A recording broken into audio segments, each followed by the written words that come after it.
Hi guys. So ഇന്നത്തെ വീഡിയോയിൽ just ഒരു CSS പോർഷൻ മാത്രമേ നമ്മൾ നോക്കുന്നുള്ളൂ. ജസ്റ്റ് ഇതൊന്ന് സ്റ്റൈൽ ചെയ്യാന്നുള്ളത്. അപ്പോൾ നമ്മൾ മുമ്പ് കാണിച്ചു ഡിലീറ്റും ക്രിയേറ്റൊക്കെ ഫങ്ഷണാലിറ്റി വൈസ് വർക്ക് ആവുന്നുണ്ട് നമ്മുടെ സൈഡിൽ. ഇനി CSS രണ്ട് പോർഷനാണ് CSS. ഞാൻ ചെറിയൊരു CSS പോർഷൻ ഞാൻ ഉദ്ദേശിക്കുന്നത്. ഈ ഐക്കൺ നമുക്കൊന്ന് റൈറ്റ് സൈഡിലേക്ക് ഒന്ന് മൂവ് ചെയ്യണം. എന്നിട്ട് ഹോവർ ചെയ്യുമ്പോൾ ഒരു ക്ലിക്കബിൾ ഒരു കേഴ്സർ പോലെ ഉണ്ടാവില്ലേ, അപ്പോൾ അതൊന്ന് വയ്ക്കണം. സോ ഇത് രണ്ടുമാണ് ഞാൻ പ്ലാൻ ചെയ്യുന്നത്. സോ നമുക്ക് CSS അഡ്രസ്സ് ചെയ്യാം ഇന്നത്തെ വീഡിയോയിൽ. ഓക്കെ, നമ്മൾ പ്രൊജക്റ്റ് ഓപ്പൺ ചെയ്തിട്ട് ഇവിടെ സ്റ്റൈൽ ഫോൾഡർ നമ്മൾ ക്രിയേറ്റ് ചെയ്തിട്ടുണ്ട്.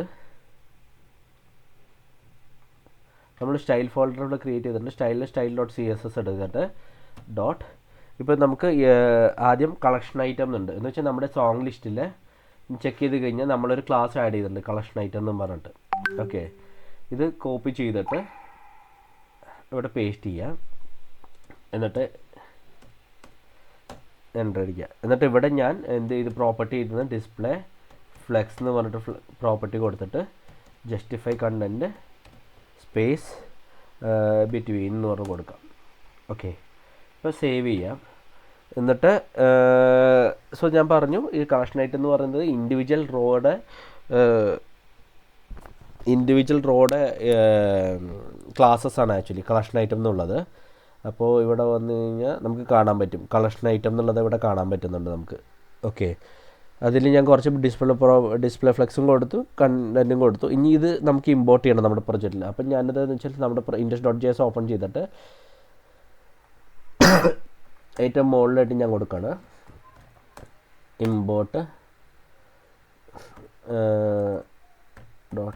നമുക്ക് സ്റ്റൈൽ മാത്രം ഇമ്പോർട്ട് ചെയ്താൽ മതിയല്ലോ ഇവിടെ. അപ്പോൾ സ്റ്റൈൽ/style.css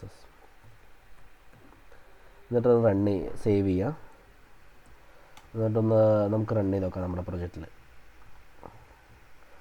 ഇത് മൂവ് ചെയ്തിട്ടുണ്ട്. ഇനി ഒരു പ്രോപ്പർട്ടിയും കൊണ്ട് ഒന്ന് ഹോവർ ചെയ്യുമ്പോൾ ഒന്ന് ക്ലിക്കബിൾ ആണെന്നുള്ളത് നമുക്ക് നോക്കണം. സോ അതെങ്ങനെ ആഡ് ചെയ്യാന്നുള്ളത് നോക്കാം നമുക്ക്.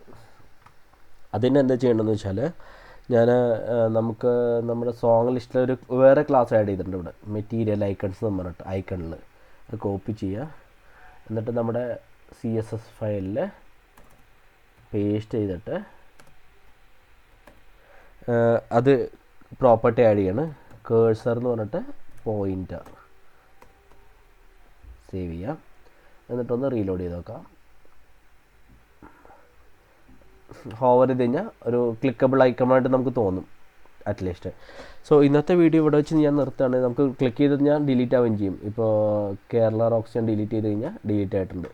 സോ ഈ പ്രോപ്പർട്ടി നമ്മൾ CSS ആഡ് ചെയ്ത് ഫങ്ഷണാലിറ്റി വൈസും ഇപ്പോൾ വർക്ക് ആവുന്നുണ്ട്. ഇന്നത്തെ വീഡിയോ ഞാൻ ഇത്രേ ഉള്ളൂ. ജസ്റ്റ് രണ്ട് സ്റ്റൈൽ ചെയ്തെന്നുള്ളൂ. ഒന്ന് മൂവ് ചെയ്തത് ഐക്കൺ, പിന്നെ ഒന്ന് കേഴ്സറായിട്ട് പോയിൻ്റ് ചെയ്തിട്ട് ഒരു ക്ലിക്കബിൾ ഐക്കണാണെന്ന് നമ്മൾ കാണിക്കുന്നുണ്ട്. ഓക്കെ, സോ ഇത്രേ ഉള്ളൂ ഇന്നത്തെ വീഡിയോയിൽ. നമുക്ക് അടുത്ത വീഡിയോയിൽ കാണാം. So thanks lot, by.